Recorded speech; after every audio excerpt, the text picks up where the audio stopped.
Uncharted speedruns are incredibly broken. The game will run normal for like the first 2 minutes, but after that you'll be clipping through walls and riding a jet ski into the abyss. This is the Uncharted Drake's Fortune speedrun. So if for some reason you don't know, this game follows Nathan Drake searching for some treasure. Think Tomb Raider, except the games are actually good. And at the start of this game we're on a boat defiling a coffin and eventually find this journal, which will hopefully lead us to the treasure. Again, like the speedrun, we're going to quickly get through this story. But before we can look into the treasure, we get attacked by pirates. Pirates? And now we need to hold them back until help arrives. So this first mission, there's nothing too crazy to do for a speedrun, just little optimizations here and there while we just try and take down these enemies as quickly as possible. This goes on for about 2 or 3 minutes and then we get rescued by everyone's favorite cigar smoker, Victor Sullivan.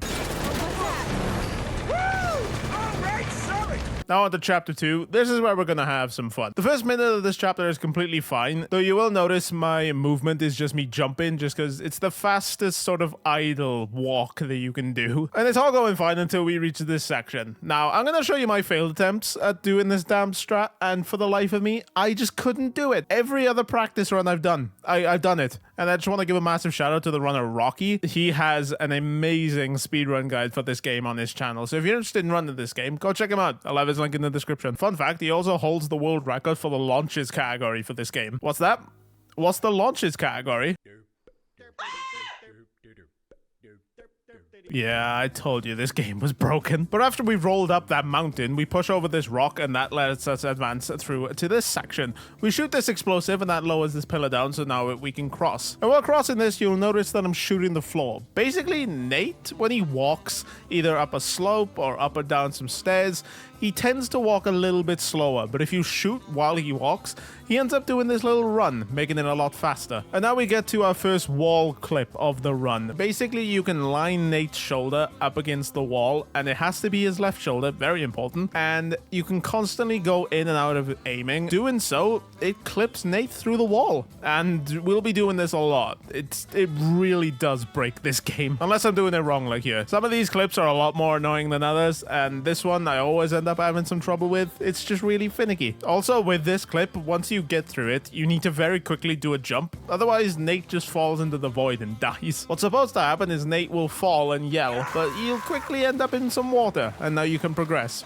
Or in my case, end up getting stuck. Yeah, this run is going very well so far. We then arrive at this puzzle, but we don't care about that. We're just going to go straight through this wall. For a game that has a lot of puzzles, I think on this speedrun, we only end up doing one of them, and it's probably the easiest one in the game, which is kind of funny. And if you guys have played this game, you probably know what's coming next, and that's the first action set piece of this game. You're running, it's all cinematic, it's all very pretty to look at, but in the speedrun, you barely see it. We glitch through this wall, we be sure not to fall off this edge and run through this with the normal camera. Yeah, it just doesn't look as glamorous now, does it? After that, we get to do another awkward clip through this wall. With this one, once you clip through it, you're supposed to jump to the left in order to get to the area to load properly, but I kind of forgot to do that. But once we clip properly, we can advance on. And like I mentioned earlier, you'll be jumping a lot in this game just because it's the quickest way for Nate to move while he's not in the shooting sections. And you might have noticed that with that clip, we've skipped a lot because now we're at the boat and we're going to clip into the boat as well. Now, in order to clip into the boat, you first have to count down here and then you start clipping a little to the left. And as soon as your screen turns gray, if you pause and reload the checkpoint, you reload inside the submarine. Yeah, this game is just... It's just bonkers. Walking through the submarine is basically the exact same, so no time saves here. But if you guys are enjoying this different type of video, please smash that like button and consider subscribing. It helps me out a ton. Moving on, after we leave the submarine, you'll get a quick cutscene showing off the main villains of this game, which you will see for like 1 minute of this speedrun, and they end up shooting Sully, and now Nate has to run away. Nate eventually meets up with Elena, and now this game turns into a run and gun section. We just need to get to the end of this section just as quickly as possible. There's no wall clips, it's just straight up running and shooting. Also, you'll notice that Nate is running a lot quicker here. This is the fastest Nate will run, and that's because he's in combat. Once you're in combat, Nate just runs a whole lot quicker, and you can use this to your advantage during this run. A strategy that you can do when doing these sorts of jumps is when you jump this sort of distance, Nate will actually do a combat roll. But if you shoot your gun just before the animation plays, it cancels the animation, which saves you a little bit of time. But again, you can just see just how fast Nate is running. There aren't any enemies about, but because we've left one enemy alive and there's enemies just a little further ahead, we're using Nate's speed as efficiently as possible. Again, we get to these stairs and start shooting them just because we can get the good animations. And eventually we make it out of this temple doing the same strategy. And here we need to kill 3 enemies before this cutscene plays so we can advance. So we very quickly do that. Fast forwarding a little bit, after 1 crash of an airplane and 1 skydive later, we're now on this island. We shoot this lock and kick this door down, and now we need to clip through this mountain. After clipping through it, we end up in the void again. And here we walk over here, and that zips Nate up into the sky and then into some water before eventually coming out from underneath this mountain and being just fine. Progressing a little bit further on, we're doing some more run and gunning with these guys before the next strat of this run. Remember at the start of the run where I tried to do this jump glitch? Well, we gotta do another one. We come over here and we need to roll up this rock and then quickly tap X in order to climb onto the wall on the other side. And somehow I managed to do this one a lot easier than the other one. And because we're advancing while there's still enemies alive in this area, advancing further doesn't trigger the next spawns, so we're pretty set for the next few minutes. And also, again, because there's enemies alive, there's no enemies that can actually hurt us, but Nate is still doing his run, which is just amazing. But now we have to clip through this gate, and this gate is one of the worst ones to clip through just because you don't have a lot of room to work with. Just because on the right side of the gate, there's a massive rock that you just can't glitch through. So yeah, again, another finicky one. After that, we reach this platforming section, and everything about this is just normal gameplay, so not a lot of time saves here. Except for me, however, because I somehow missed this jump. Again, it's going rather well. Eventually, we do manage to find the plane we used to get here, but it's seen some better days. After the camera pans over, we do a quick checkpoint restart, and that skips the pan, and now we get to do what's called a barrel skip. This is one of the trickiest skips to do, especially if you've never done it before. We're going to run down here, and we're going to shoot our gun to aggro the enemies and get Nate running at his fastest speed. And we're going to come to this barrel, we're going to take cover on the right side of it, and for some reason, when you hop over it and hold left on the analog, it flings Nate through the environment and out of bounds. Again, I have no idea why it does this, but hey, it saves us some time. And again, like previously, because we've left some enemies alive, it still lets Nate run at his max speed. We then arrive at this booby trap section, and I try and clip through this tree to try and skip all the booby trap, but I accidentally mess it up and almost end up paying the price for it. But thankfully, these traps are real easy to get past. We then come across, well, nothing. Until we start climbing onto said nothing, and that gets this building to load.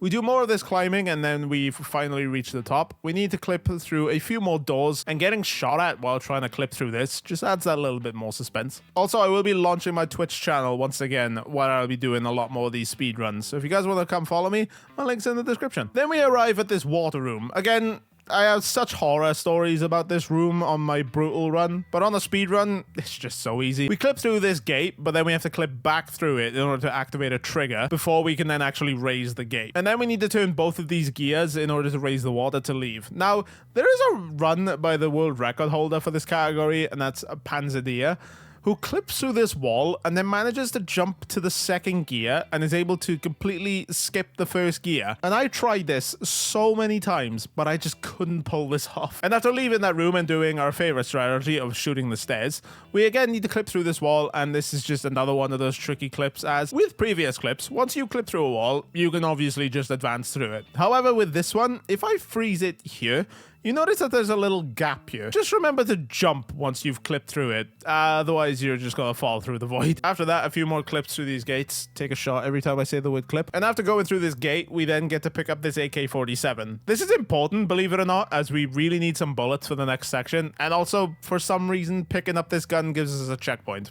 I have no idea why, it just does. After picking up the AK, the first thing we do is take down the turret guy, as he's going to cause us a lot of issues if we don't. And then we need to clip through this wall. Again, another finicky one. After going up these stairs, it's just a lot more run and gunning before clipping through this gate. And after arriving on top of this structure, the game wants to show you how pretty it is, but we don't really care for that, so we're going to restart the checkpoint, skip it. And then we're going to do some more climbing, and eventually we come across this balcony, and we find this little telescope. And using this scope, we manage to spot Elena, and it looks like these guys down below us are going to fire at her, but we quickly manage to sort one of them out.